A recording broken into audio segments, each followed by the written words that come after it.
We have some breaking.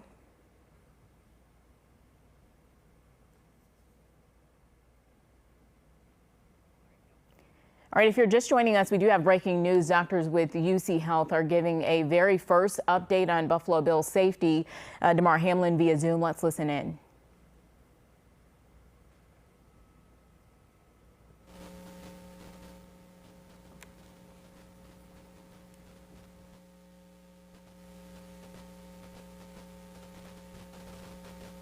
Okay, so we are expecting to hear from doctors from UC Health for the very first time concerning the update on safety Damar Hamlin's health following his collapse on Monday Night Football at Paycor Stadium on Monday. This is the very first time we are hearing from UC doctors. We have heard that his health is improving via the Buffalo Bills and also co-signing from UC Health via Twitter. For the first time, we are going to hear from doctors that have been working with Damar Hamlin, and we're working to get that audio up just now. We'll hear from them in just a bit. Right now, we do have Dr.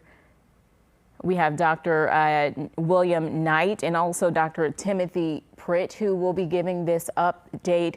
Let's see if they are ready for that update. And I want to pull up the statement from the Buffalo Bills. It seems they are ready. And right now, the Bills are saying, per the physicians caring for Damar Hamlin at the University of Cincinnati Medical Center, Damar has shown remarkable improvement. So let's hear what they have to say. Here at UC Health, representing the University of Cincinnati Medical Center here in Cincinnati, Ohio.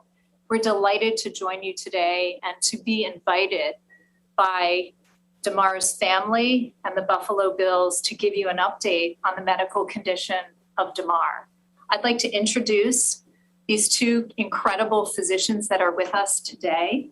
Dr. William Knight, A. Knight IV, is a professor in the Department of Emergency Medicine at the University of Cincinnati College of Medicine.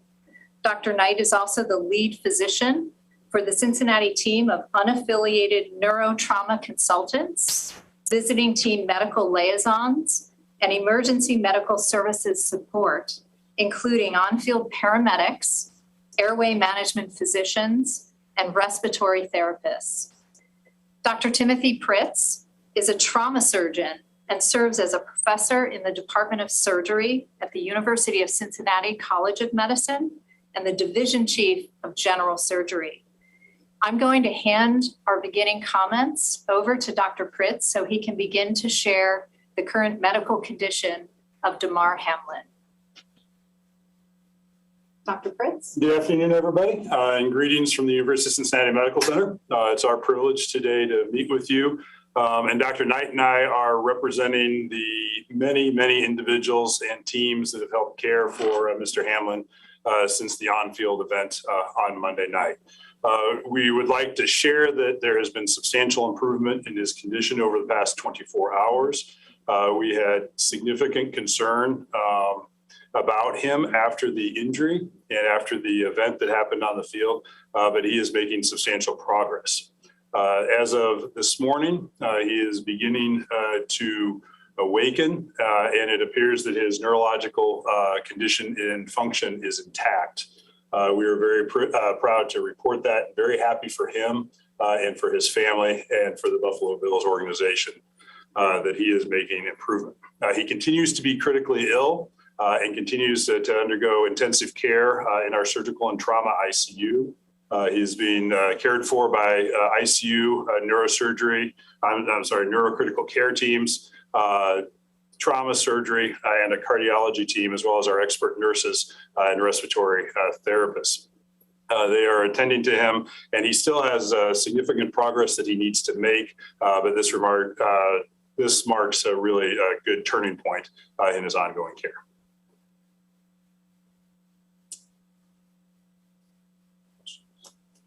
We are happy to entertain some questions, and I believe representatives from the Buffalo Bills are going to help facilitate those for us. 31 questions in the chat. Yeah, there we can't see the chat, but Dr. Pritt and Dr. Knight, we really appreciate Cameron Wolf will be first. Dr. Pritt, Dr. Knight, this is Cameron Wolf with NFL Network. We really appreciate you spending some time with us and sharing some updates here. If possible, can you take us through the timeline from when Damar arrived in your care to where we are now, as far as what you guys did with his recovery and where that progress in specific is?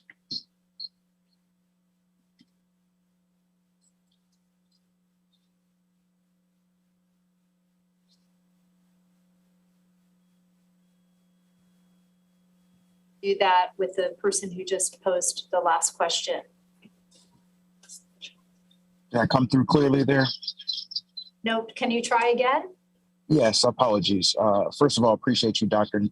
Pritz and Dr. Knight, for your time and your care in this situation. This is Cameron Wolf with NFL Network.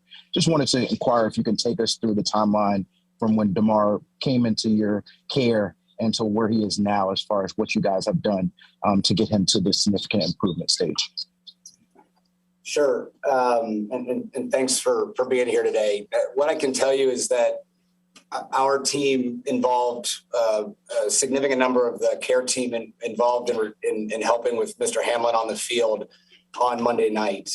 He was attended to by 4 of our emergency physicians serving in the various roles as the airway physician, the visiting team medical liaison, a neurotrauma consultant, as well as one of the team physicians for the Cincinnati Bengals. As everybody knows, Mr. Hamlin suffered a cardiac arrest on the field, and it was promptly recognized by the Buffalo Bills medical staff, and that allowed for a very immediate resuscitation on the field. He was promptly resuscitated. It did require CPR and defibrillation, and at which point he was transported to the University of Cincinnati Medical Center, where he was met by Dr. Pritz and the trauma team, as well as our emergency medicine colleagues. He was managed and resuscitated and worked up in the emergency department, had some additional tests in the ED and in the hospital, and then has been managed in the surgical ICU, as Dr. Pritz said. It's been a long and difficult road for the last 3 days.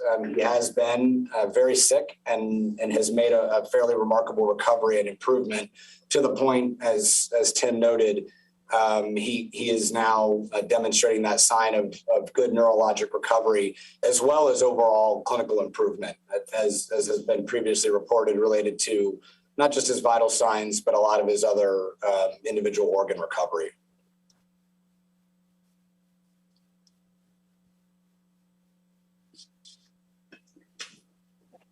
Doctor, this is Thad Brown from WROC Television in Rochester, New York. Again, like Cameron said, thank you very much for your time and all the work that you've done with this.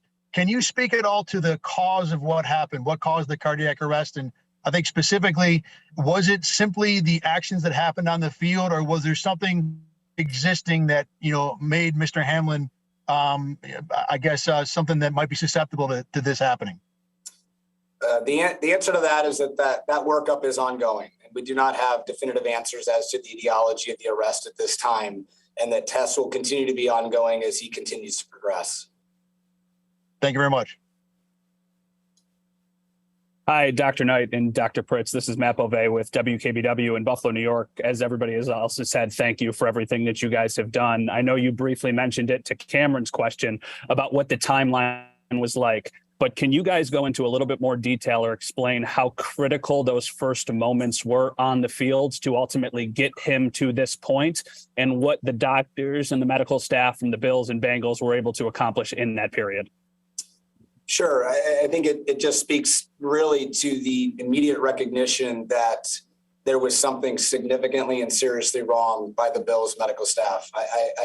Tim and I speak together. We cannot credit their team enough. They're often, unfortunately, there are injuries occasionally that happen on sports fields, be it football or others.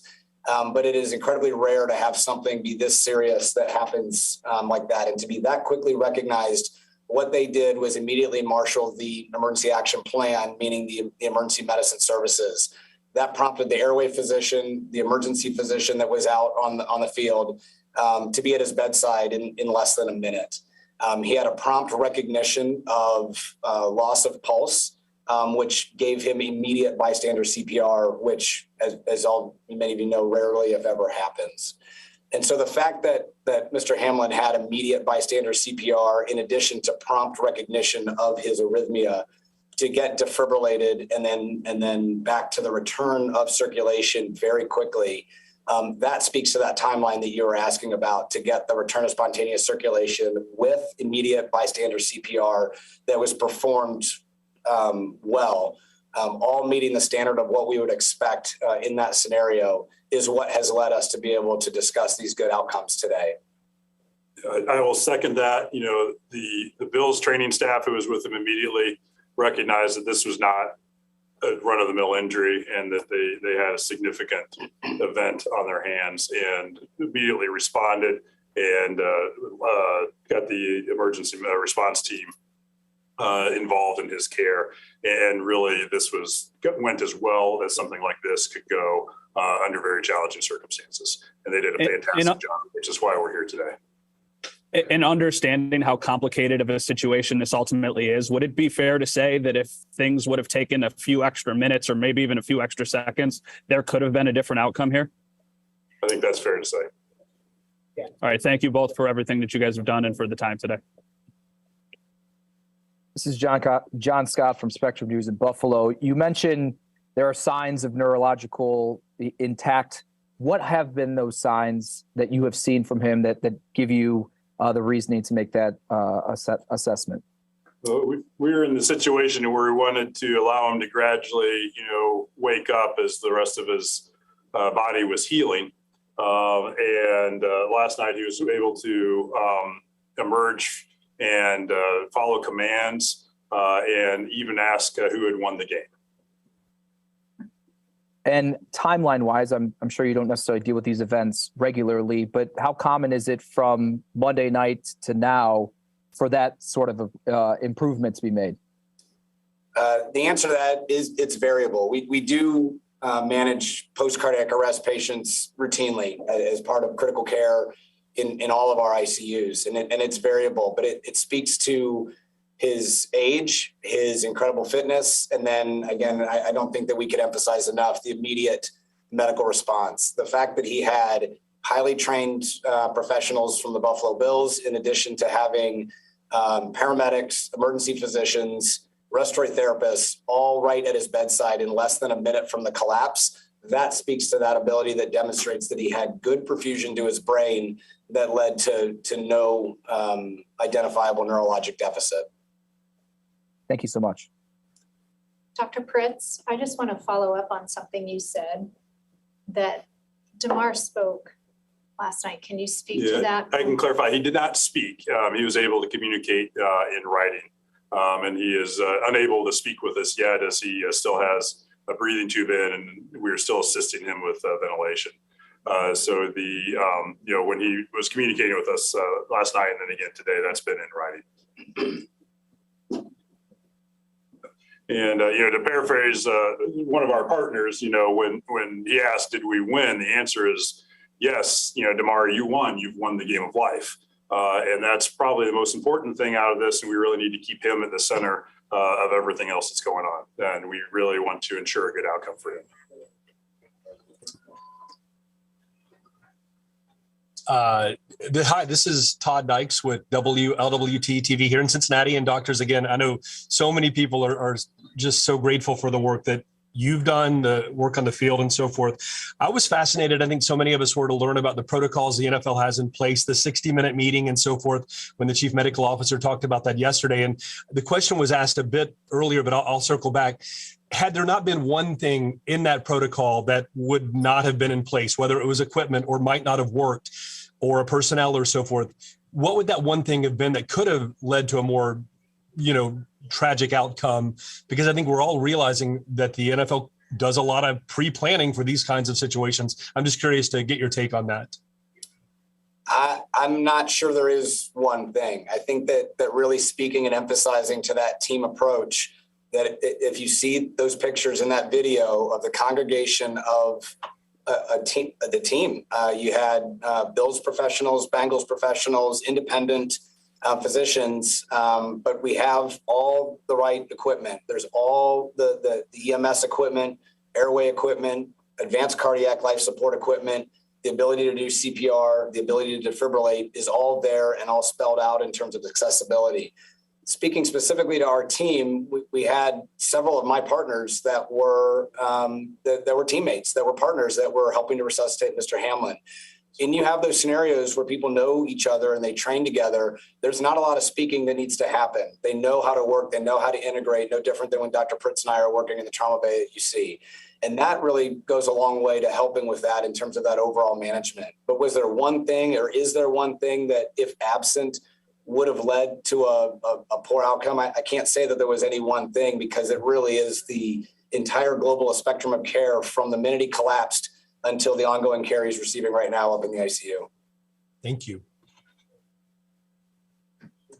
Hi, this is Catherine Fitzgerald from the Buffalo News. Thank you guys so much for all of this clarity and everything you're doing. I was wondering if you could just add a bit more context on kind of what next steps will look like for recovery from Damar. You know, you mentioned how his health puts him in a good position, but just from a human standpoint, just kind of what is the process like from here for him?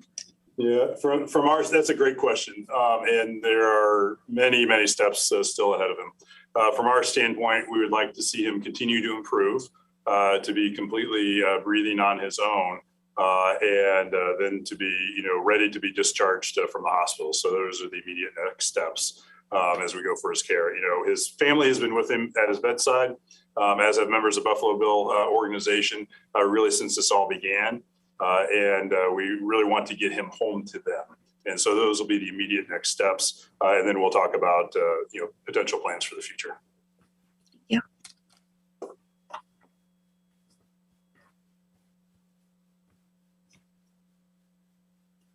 Hey guys, it's Liz Bonus from WKRC TV Cincinnati. So excited to just talk to you for the first time. And I want to say you've certainly made a difference showcasing our city and the great medical care here.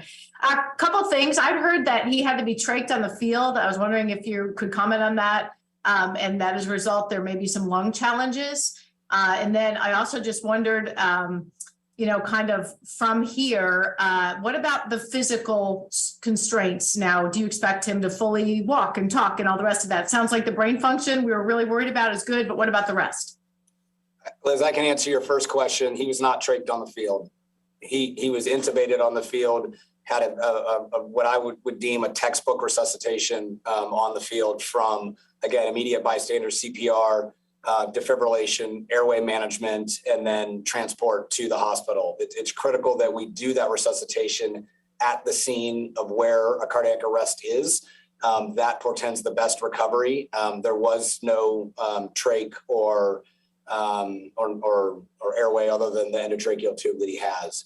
As for the long-term recovery, again, we're focused on the right now, and he still has a little ways to go in terms of liberation from the ventilator. And I think that's going to be our focus right now in terms of helping him to recover, liberate, continue to get stronger and rehabilitate. But it is entirely too early to project into the future. So is there any reason that you don't expect him to make a full recovery? Again, more focusing on right now. I don't have any reason to expect or not to expect anything into the future, just focusing on what's going on right now. All right, last thing. Lots of people are praying for you guys, and they've just wondering if you felt it. Yeah, we have. It's been very powerful. We've been surrounded by a great. I think we keep using the word team, in that by Dr. Pritz and I being able to get to know this amazing family and this amazing organization of, in a matter of 48 hours, having friends and having family of the hugs and the tears that have already been shed just by the progress that's been made. But then looking outside, I mean, all I have to do is look over my left shoulder and I see vigils and posters and well-wishers and the food that has showed up at the hospital for the support for the family and for the emergency department and for the surgical ICU team, the support that's been done to the family. Damar's family is wonderful. They've been right here. They've been great throughout the entire stay. And so have we felt it? Yeah, it doesn't take long to look outside and see the lights, the blue and the red around the city of Cincinnati, the support from local restaurants, the support from the fans and just people who are concerned. So yes, it's been very powerful. And does Damar know it too? He's learning it today. He's learning it today. Excellent. Thanks, you guys. Hi, guys. This is Coley Harvey with ESPN, and just echoing everyone else, really thank you guys so much for taking this opportunity to talk to us. I actually I just have two questions, but I want to piggyback on that last point. You guys have mentioned that there has been a level of communication with Damar Writing. I'm curious, what are you all able to see that he's understanding or processing what all has happened to him these last couple of days? We've discussed, with him what happened. He's not quite at the point where we can have a conversation because, again, still has a breathing tube in and is able to communicate with yeses and nos by shaking his head, nodding his head, or with brief notes. He was expressed surprise that he had been, not with the world for 2 days. We've talked to him about all the support that's been given from Cincinnati, Buffalo, and really across the country for him and his family during this time. His mom and dad have talked to him about what has happened, and we expect that we'll continue to have ongoing conversations with him. And again, his first question that he wrote when he started to awaken was did we win? So we know that it's not only that the lights are on, we know that he's home, and that it appears that all the cylinders are firing within his brain, which is greatly gratifying for all of us, for the nurses and the respiratory therapists and the care team that's been at his side, for his family and for everybody else beyond. And my last other question is, what comes next? What exactly are you all looking to see next as you begin to go forward with his recovery? Yeah, well, we want to see him continue to breathe more on his own, and then we want to get him breathing completely on his own. That'll be the next big milestone for him. Okay. Thank you guys so much. Hello, doctors. Adam Kilgore with the Washington Post. Thank you for doing this. At this stage, what would you project to be the best case scenario for Damar's ultimate return to function? I think, what is the best? The best is getting him to the way he was at 8:00 on Monday evening. Is completely neurologically intact, strong, good lung function, no cardiac dysfunction with his heart. The best outcome would be back to who he was before this all happened. Thank you.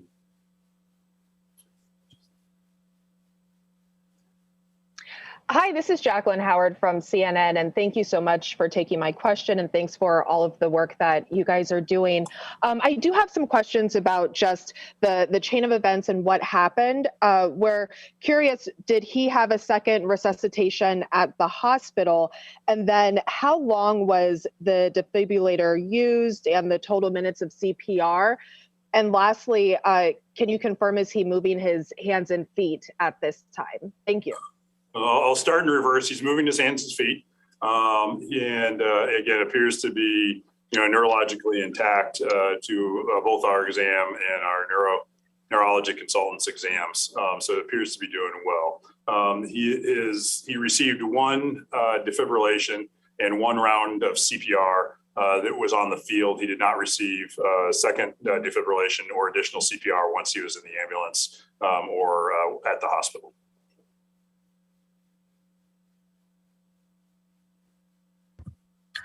Hey, doctors. Thank you for doing this. To clarify something that was just said, the best is getting him back to the way he was prior to the injury. Does that mean the door is open for him to play professional football again? And then in the more immediate term, what's a reasonable amount of time to suspect that he will remain in intensive care and in the hospital as a whole? I think the answer to the first question about his future in professional football is that it's entirely too early to have that conversation. He's still critically ill in the ICU. Our focus is on getting him better, to get him extubated and on the road to recovery. So it truly is too early to have that conversation. And I already forgot your second question. I apologize. The real next steps are allowing him to continue to get better. Again, we're still focused on the day-to-day. And then we'll talk about, next steps after that.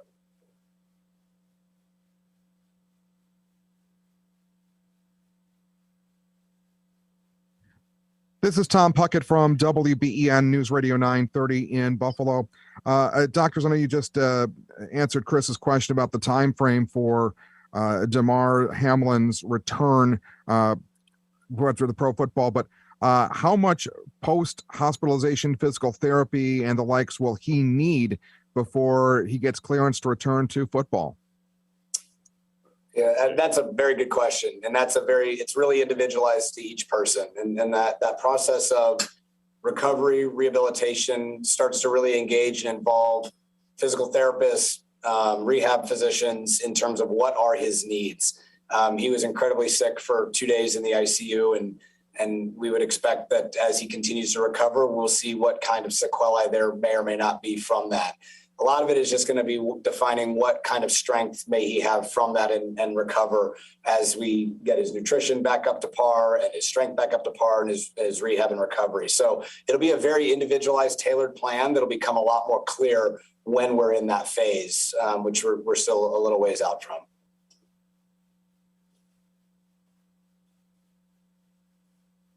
Hello to you both, and thank you, as all of us have been saying, so much for taking some time to be here with us today. This is Jenna Harner from WPXI in Pittsburgh.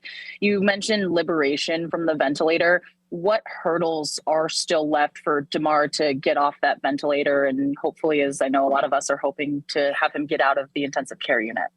You know, we sort of view the ventilator as an aid for him as he needs it. And so, you know, after the initial event, we were supporting him on the ventilator 100%. And what our goal really is for liberation from mechanical ventilation is to gradually decrease the amount of support and let him pick up the difference. And when we, reach 0% support, breathing tube comes out, and then we define that as success.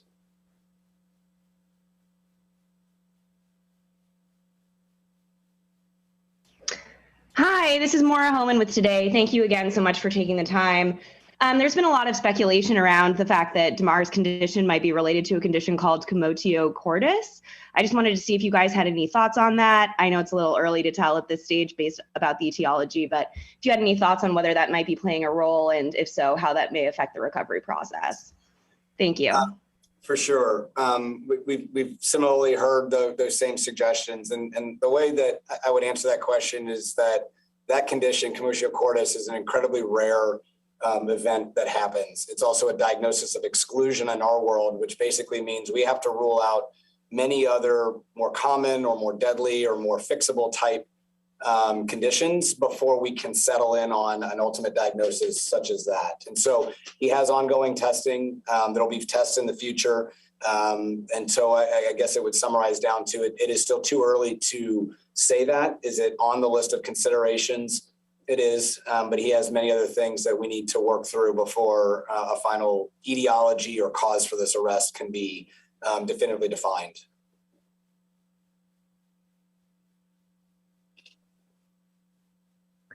Hi, doctors. Maggie Vespa with NBC News. Thank you again. Just echoing what everybody's saying. First and foremost, a minute detail question, but what is he writing on? Is it a whiteboard or a notepad?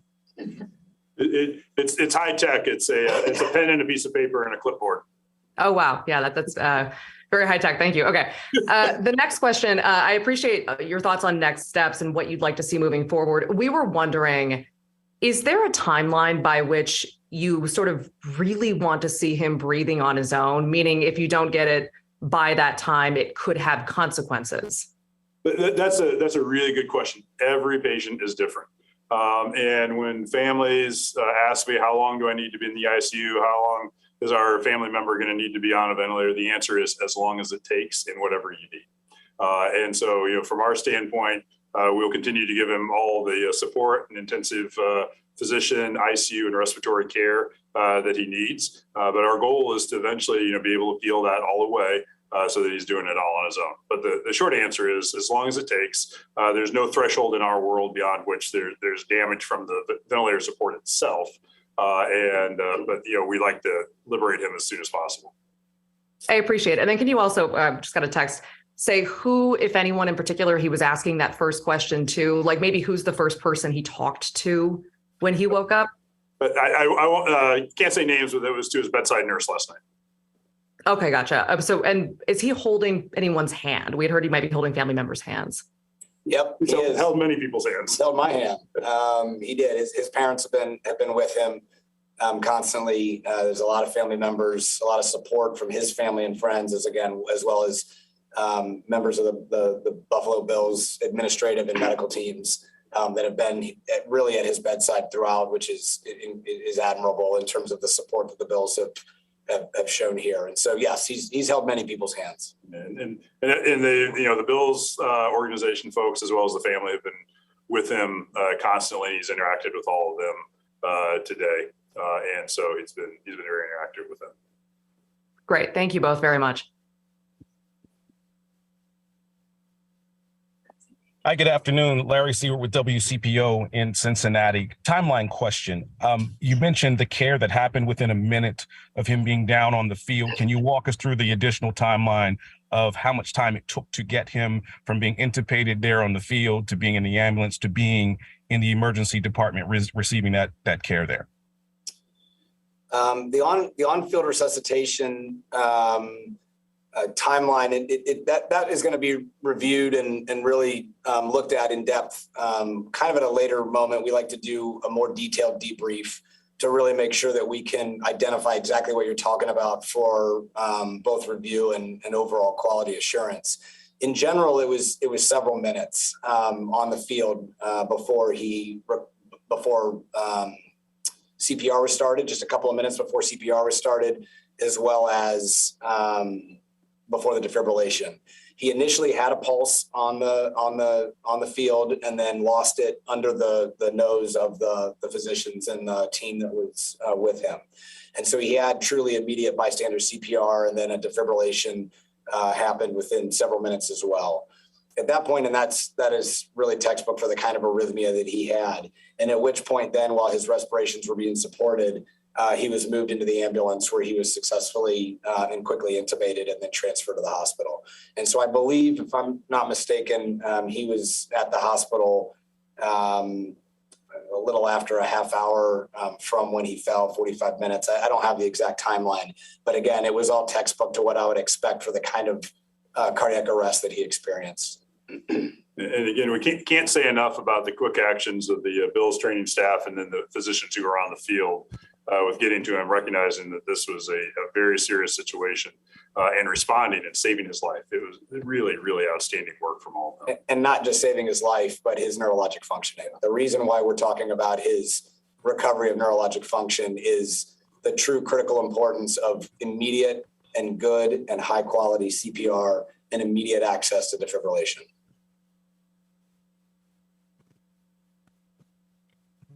Gentlemen, good afternoon. Mookie Hawkins, Ruffalo Sports 1080 Buffalo. First and foremost, I just want to say God bless you guys. God bless the Medical Center for the outstanding job that you've done in handling Damar. And how detrimental was it for Bills and Bengals medical staff to react in the manner that they did? I don't know if it was detrimental. If you're speaking more to their emotional health, I would defer the answer to them. There was nothing detrimental to their response. They handled this what ought to be a textbook or model for what I would hope sports teams across the country would look to in terms of how this was responded to. I think at the end of this will be really looked at as an opportunity to ensure that, God forbid, the next time something like this happens, it goes as well as it went to Cincinnati that day. Yes, sir. And is this anything you guys have dealt with before? And how unique is this injury to Damar? I think there's probably two ways to answer that question. If we dealt with this before, we sadly deal with this every day. This is common for patients that present to emergency departments all the time. In terms of a cardiac arrest on a national football field on a Monday Night Football, to my knowledge, that's never happened before. And that in and of itself is incredibly rare. And certainly to have the support and the resuscitation that he had on the field has not been seen to my knowledge. Thank you, John. Hello, gentlemen. Thank you for your time today. Alex Brasky with the Batavia Daily News. Can you describe your guys' response to the injury? Was there anybody, whether you two or within your staff, watching the game live? Did you see it happen live? And then just the response from yourselves and your staff to spring into action yourselves as the medical staff on site had to make sure everyone was in position at the hospital to receive Damar Hamlin as he made his way there? And let me two-part this one, because I'll take the first part and hand this to Tim. The way that our emergency action plan is written in collaboration with not only the Cincinnati Bengals, but the National Football League, is that it's very well and explicitly spelled out what is to happen, both in terms of the response and the management, but also the communication. And so you had 4 emergency physicians from, really 5 emergency physicians from University of Cincinnati on the sideline in various roles supporting the game via the neurotrauma consultant, the visiting team medical liaison, the airway physician, and they were responsible for that primary medical care and including the communication with the emergency department. Working in the emergency department that night was another one of my partners who is another one of our NFL VTMLs, also familiar with this world, who was the attending of that ship. And Dr. Pritz's team was also notified again through these channels that are pretty well spelled out through the emergency action plan. And so all of that happened absent of Dr. Pritz's and I's initial presence. Tim came in as backup, and then I later came in also as backup to support our teams to help offload and to help manage while the immediate resuscitation and management of Damar was ongoing. So to hand off to Tim what happened, because he was boots on ground initially, that is all very well spelled out to help mobilize very quickly our trauma team and our trauma response, in addition to consultants. We had a lot of different consultants that were readily available as well. Yeah, we are, the University of Cincinnati Medical Center is privileged to serve as the only adult level 1 trauma center in our region. We're an academic healthcare center, which means that we have layers and layers and layers of knowledge and experience that we can bring to bear on any individual patient. So from that standpoint, the trauma team was activated in its usual fashion. And the patient, when he arrived, was met by the full assemblage of emergency medicine physicians, specialized shock resuscitation unit nurses, trauma surgeons, respiratory therapists. And in addition, because of the particular nature of this, and because he had an arrest, he was also met by our cardiology team, who was ready to intervene if needed. Was there anyone on your staff watching the game live, and did anybody see the injury take place live? If so, was there any reaction shared with you two? I think probably everybody on the staff was watching the game live. It wasn't directly involved in patient care. It was a highly watched game, and I know I had at least 3 partners who were physically at the game during this happened. I mean, the reaction, like anything else in sports, is one of disbelief and sadness.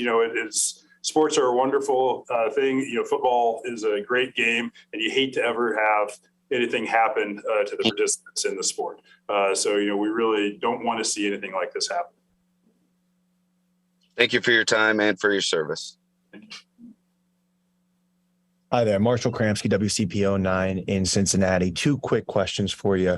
You said earlier that not only is Damar home, the lights are on. From what you can tell, how's he doing emotionally? It's honestly, it is too early to tell. I mean, he's still on the ventilator. That does require still a little bit of sedation to make sure he's comfortable. Being on a ventilator is not the most comfortable thing. So that, in fairness to Damar, has not been fully assessed in terms of even his awareness of everything that has happened in the last 3 days.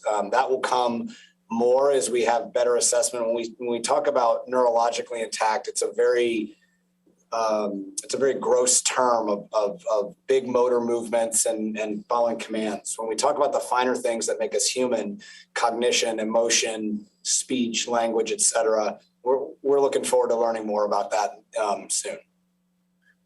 And in response to all of this around the league, players have been saying that one of the best places for, God forbid, trauma to happen is short of a hospital, an NFL field. How much truth is there to that in your professional opinion? In terms of in Cincinnati? Just being on an NFL field and that the care that they can be provided with so quickly.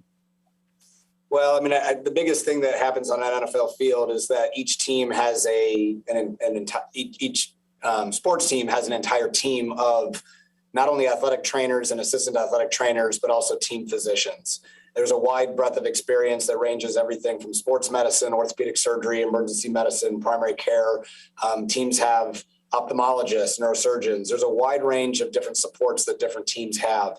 And so when you're on an NFL sideline, there are layers upon layers of not just preparation, but presence of, and it's not just physicians. There are paramedics, there are respiratory therapists, all there that are trained and a part of this emergency action plan and part of those roles to do that. And so is it a good place to have an event like this? Again, as Dr. Pritz said, you don't ever want to have an event like this, but where there are a lot of cameras to record what happened and to have a good video review, as well as the immediate response of highly trained physicians in specific areas such as airway management, emergency medicine, orthopedic surgery, sports medicine, primary care, et cetera, with the equipment that is afforded there with immediate paramedic and ambulance support.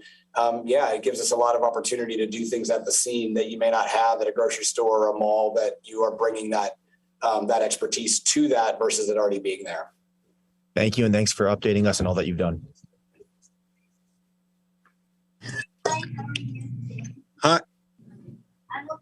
Hi, this is Dr. LaPuca. Am I on? Can't tell. Hi, it's Dr. LaPuca. I have a couple of questions. One has to do with on the field. I know you said it has to still be reviewed, but I might understand that he went down and initially he did have a pulse and then he lost the pulse. He had a cycle of CPR. How long was that cycle? Was it 2 minutes? And then he immediately had defibrillation? Again, the specific details of that review are still pending, but the high level answers to that are yes, he initially had a pulse. He lost his pulse, had immediate bystander CPR. For then the rhythm check, he did have defibrillation and then return to spontaneous circulation. The specific numbers, without having them in front of me, and again, in deference to the review that will happen as part of a debrief, I don't have those immediately in front of me. Okay, so obviously that's really interesting. If he had a pulse that he wasn't immediately in VFib, he might have been, and we don't know the rate of that pulse, I take it. So I'm looking forward to those. The other thing is in hospital, these are some technical questions, but forgive me for that. But first of all, looking for some kind of, you correctly obviously said, we don't know, this commotio cordis is a diagnosis of exclusion. Was an echocardiogram done? I assume it was. Did that show any evidence of any underlying issue? And then in terms of his breathing, which it sounds like it's the number one issue, can you tell us what his FiO2 is now and what the IMV, what the guaranteed number of respiratory respirations per minute is, and whether or not there's been any damage to his kidneys, liver, or any other organ? Yeah, that's a level of detail that we're not prepared to speak to today. Those are great questions, but not today. Okay. All right. Thank you very much. And well done. Well done, team. Ian Rappaport, NFL Network. Thank you guys for doing this. I had two specific questions I wanted to check on. One, I'd heard that there's a possible other injury, a jaw injury, something of that nature. Is that true? And then two, I had somebody tell me that he had his lungs cleaned out. What does that mean? I'm not sure what cleaning out your lungs mean. So that's a great question. There is no known jaw injury. Okay, thank you.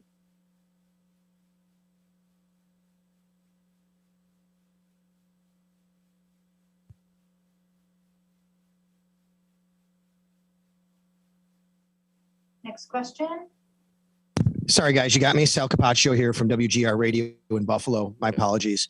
My question is, in the time that, the ambulance was off the field and into the tunnel, there was, it didn't immediately go to the hospital. There's been some questions as to, what was happening then and why that was. Can you take us through the process of why maybe it didn't go initially, why it stayed behind, what was happening during that time period?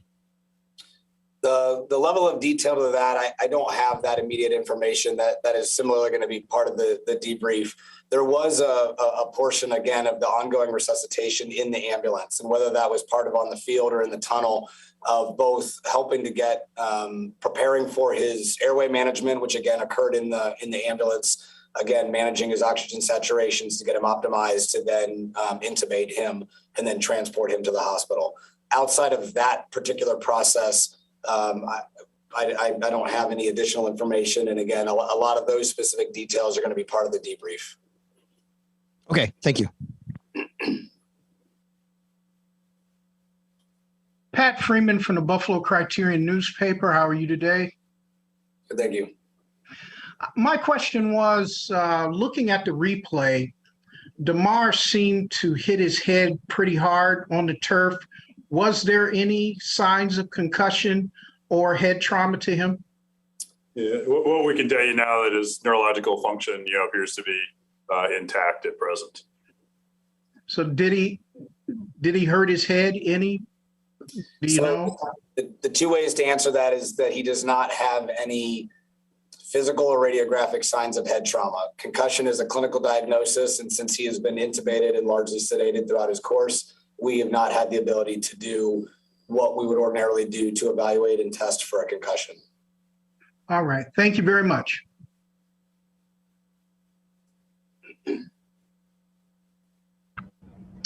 Hi, doctors. This is Dr. Tara Narula from CNN, also a cardiologist. So my question is similar to the one that Dr. LaPook asked. I know you mentioned you couldn't talk about the echo, but is there any sense of what his ejection fraction is now, what the pumping capacity is? Did he drop his heart function? Is it back to normal? Number one, and has he been seen by any of the electrophysiologists to look for any underlying arrhythmic causes, genetic causes of his event as well? That's the first question. Second question is, did he undergo a hypothermia protocol? And third is, we had heard he was prone. Is that because there was a question of ARDS or aspiration at some point? The first question, again, we're not going to speak to some of the specifics of his tests in deference to his privacy as part of those specific details. As to the second one, yes, he did undergo the targeted temperature management protocol here at UC. And then the third question.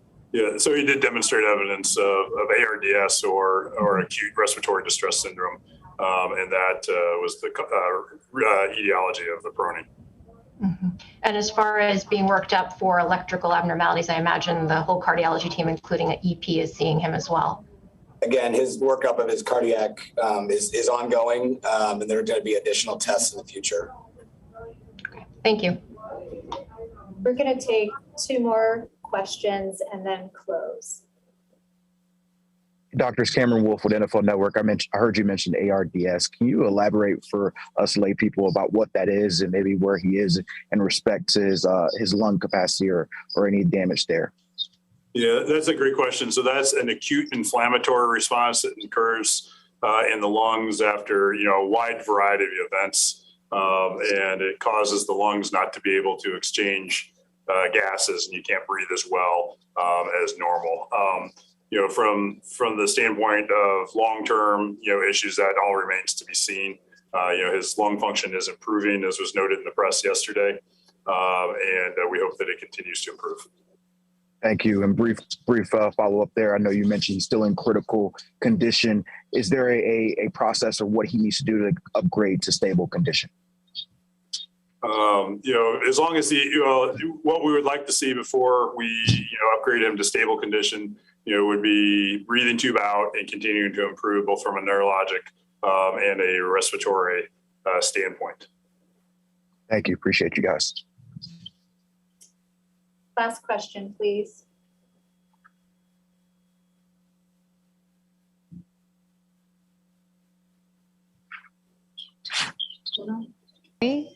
Yeah, can you hear me? Sorry about that. Appreciate the time. Just really quickly, I wanted to ask, I know there's obviously been so much going on, but DeMar's toy fundraiser raising over $7 million. I didn't know, I know there's a lot, but if you were able to communicate kind of just the outpouring of support and what his charity has been able to raise in these last couple of days. We can tell you that us, his parents, who again have been, close to him the entire time and are amazing parents. I can just tell you, we wish everybody had parents as wonderful as his parents are. And the Bills coaching staff have all communicated the outpouring of support from Cincinnati, from Buffalo, from across the country.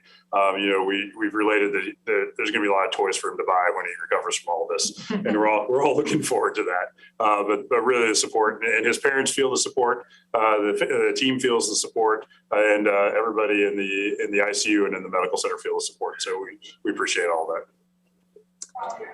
Thank you, everyone. This is Kristen Weavers again, and Dr. Pritz and Dr. Knight, thank you so much for spending this almost hour with the media and with everyone who's expressed such interest in Damar's care and concern. I just want to reiterate that we want to thank the entire Damar Hamlin family and the Buffalo Bills for their incredible support of the entire care team at UC Health here in Cincinnati. We're honored to have him with us and to care for him. And thank you to the family and the Buffalo Bills for inviting Dr. Pritz and Dr. Knight to provide a current update on Damar's medical condition and provide you accurate information. So we leave it up to them to determine if we will do this again. It is not our decision. So we ask the media to understand that and respect the Damar's family's choices around this situation. So thank you again. We appreciate your interest and concern.